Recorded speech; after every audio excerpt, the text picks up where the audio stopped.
Amigos e amigas do Nocaute, novamente estou aqui para comentar alguns fatos. São tantos os fatos que ocorrem que tão escandalosos, alguns que é até difícil começar. Mas, como tem muita gente falando desse caso absurdo, das ofensas feitas ao presidente da OAB, ofensas caluniosas e, enfim, totalmente impróprias, eu vou deixar isso, que muitas outras pessoas têm comentado, apenas notar que isso tudo reflete inevitavelmente no exterior de uma maneira muito negativa para a percepção que se tem do Brasil. Vamos começar, vou falar um pouquinho, até por vezes aqui, do hábito de um episódio diplomático, que não deixa de estar ligado a esse, que foi o cancelamento à última hora da entrevista que teria o ministro do exterior francês, Le Drian, com o presidente Bolsonaro. Veja bem, presidentes não são obrigados a receber ministros do exterior, mas é da boa praxe de que quando se trata de um país com o qual você tem relações próximas, né, importantes, né, como é o caso da França, certamente, que você receba. Da mesma maneira que eu, quando era ministro do exterior, inúmeras vezes fui recebido pelo Chirac e pelo Sarkozy, para me ficar só no caso da França. Né, governos conservadores, não tem nada a ver com ideológico. Né? E como nós recebemos sempre, o Lula recebia, o Lula, aliás, era bastante generoso e recebia vários ministros, seguramente recebia os ministros franceses que por aqui passaram. Agora, não é só não receber, é você desmarcar na última hora para cortar o cabelo, sob a alegação de que a agenda está apertada. É muito difícil. Eu acho que isso é, não é uma mera descortesia, claro que é uma descortesia também, mas é intencional. Eu acho que o presidente quis dar um recado de que ele não aceita as posições francesas e de outros países europeus sobre questões como direitos humanos e, sobretudo, clima, né? E o impacto indígenas, tudo isso, mas clima, sobretudo, que impacta, inclusive, nas negociações comerciais. Mas só que isso é um tiro que saiu pela culatra. Agora, como também o presidente Bolsonaro, ele é totalmente imprevisível, você fica até na dúvida se ele queria mesmo dar um tiro pela culatra, porque quando houve o acordo, pré-acordo, Mercosul-União Europeia, que é um tema que mereceria uma discussão muito mais ampla, não vou refazer aqui agora, talvez mencione numa outra ocasião, isso foi festejado, tido como uma boa notícia, não só pela grande mídia, que é toda neoliberal e, portanto, aplaude esses acordos, independentemente do conteúdo específico deles, mas pelo próprio governo. E, agora, é evidente que se recusar a receber um ministro francês com uma agenda marcada e ir cortar o cabelo para, inclusive pelo que eu entendo, para ir falar, sobretudo, do próprio caso da OAB, falar os absurdos que foram falados, tudo isso é percebido e causa reação. Então, hoje, os jornais franceses e outros jornais internacionais já estão repercutindo que isso vai dificultar a aprovação do acordo Mercosul-União Europeia. Eu não sei se eu, com o tempo, fiquei com a mente assim meio conspiratória e vejo talvez mais inteligência até do que merece talvez os personagens que eu estou falando. Não sei. Mas fico pensando se não será sido, se essa culatra não foi planejada. Porque esse acordo tem uma dinâmica própria à negociação. Ele vem de muitos anos, parou porque nós não aceitamos em 94 o que estava sendo exigido de nós, perdão, 2004 o que estava exigido de nós e o que estava sendo ofertado, depois houve uma tentativa de retomada, né? E agora foi finalizado. E o governo, na realidade, foi negociado no período Temer, né? E as concessões do Brasil foram feitas todas no período Temer, quase todas, pelo menos. E foi terminado agora. E foi tido como uma boa notícia. Mas eu fico pensando, quando eu vejo as ligações profundas do governo Bolsonaro com a extrema-direita mundial, e muito especialmente com a extrema-direita norte-americana, se na realidade a aprovação do acordo Mercosul-União Europeia não terá sido um cochilo bolsonariano em relação, digamos, a uma agenda que é dos neoliberais, mas que não é necessariamente a dele. Não é? Quando você pensa em Eduardo Bolsonaro, nomeado para Washington, com ligações estreitas com Steve Bannon, portanto com a extrema-direita, ligações de certa maneira, com relação a, mais amplamente, tal, com a família Trump, muito próximas, elogiado agora pelo próprio Trump ontem.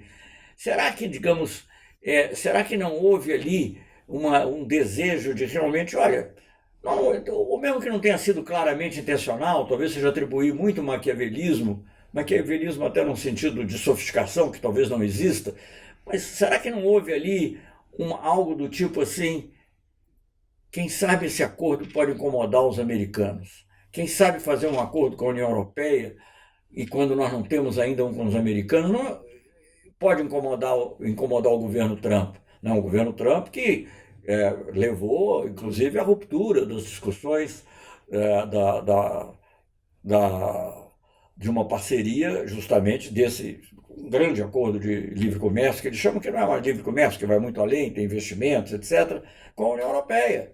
Né? Ele interrompeu todas essas negociações, Transatlantic Partnership, eu acho. Então,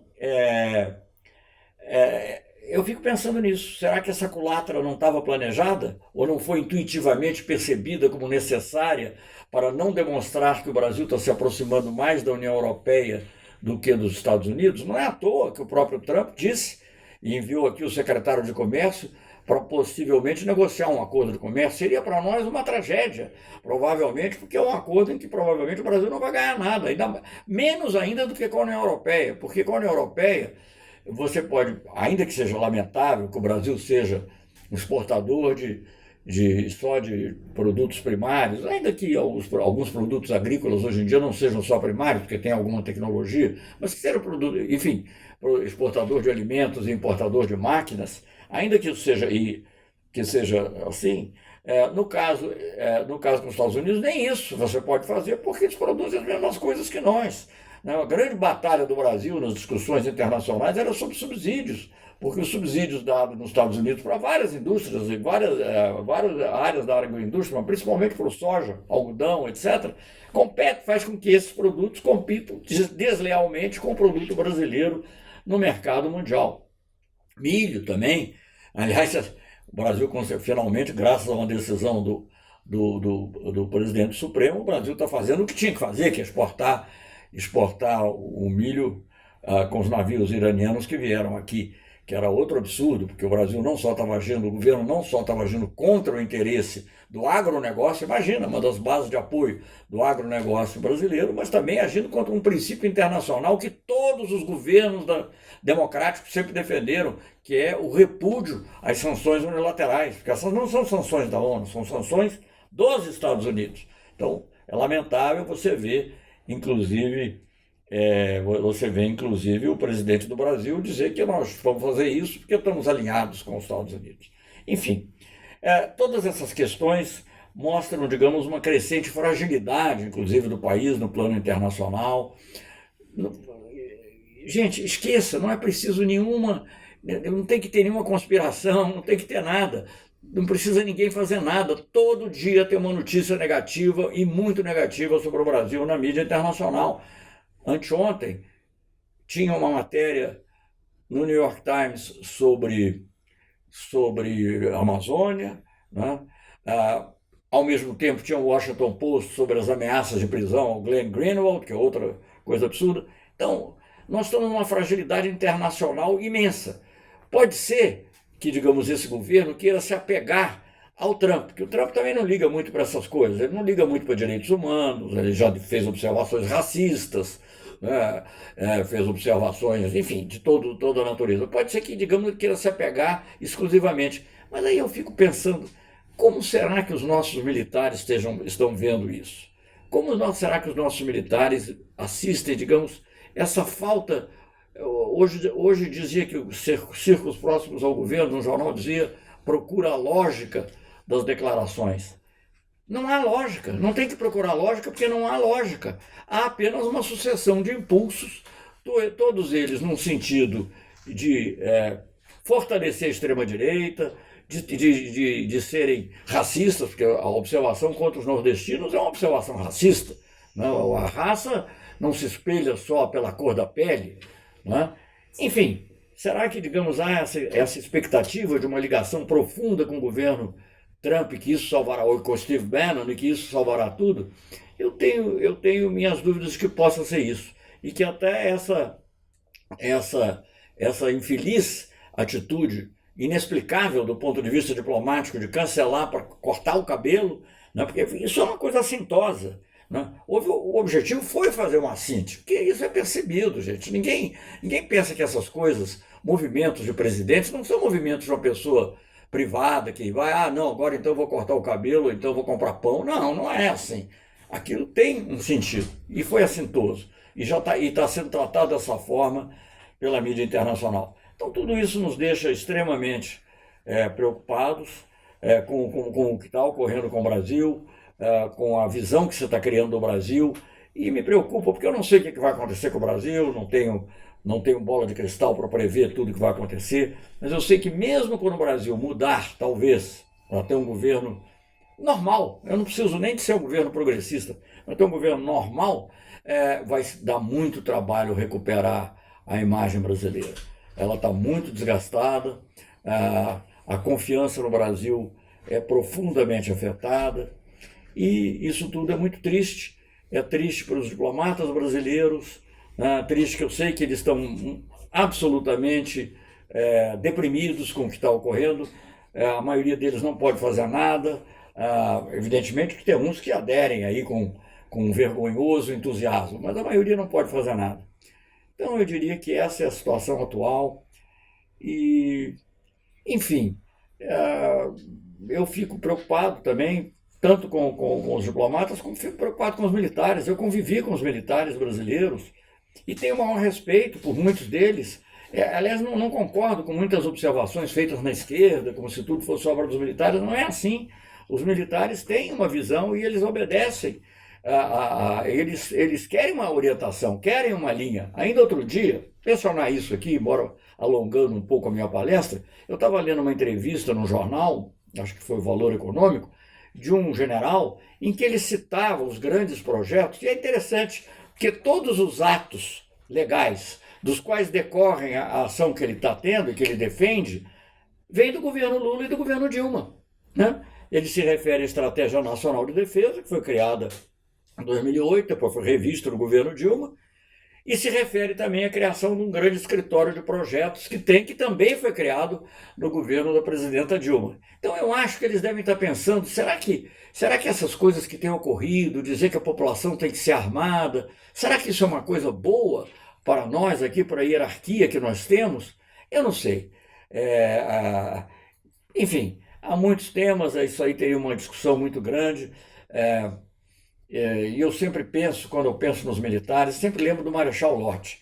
E eu lembro do Marechal Lott porque eu discordo, inclusive, dos meus amigos da esquerda, alguns, ou progressistas, sei lá, que defendem, não, os militares têm que ser mais isso ou mais aquilo. Eles têm nacionalismo, mas o nacionalismo deles é dentro de uma certa área, tem uma certa característica. Eles não estão aí para lutar, hoje em dia, pela Petrobras ou pela Embraer, podem estar descontentes, vários têm manifestado, até da reserva tem manifestado esse descontentamento, até nas redes, mas não é isso. O que é importante, o que é importante no Marechal Lott, se nós formos relembrar, é que o Marechal Lott fez com que a lei fosse respeitada. Então, o que nós precisamos dos militares é isso, que se faça que a lei seja respeitada, e é isso que eles têm que fazer, não é derrubar governo, fazer nada disso, não. Nem para ter uma coisa a nosso favor, nem fazer lobby por tal ou qual tese, mas é o respeito à lei. E é isso que eu acho que nós queremos. Respeito à lei significa respeito também ao judiciário e não tentar influenciar nas decisões do judiciário. Então é isso. Com um pouco de saudade do Marechal Lott, me despeço aí dos amigos de hoje.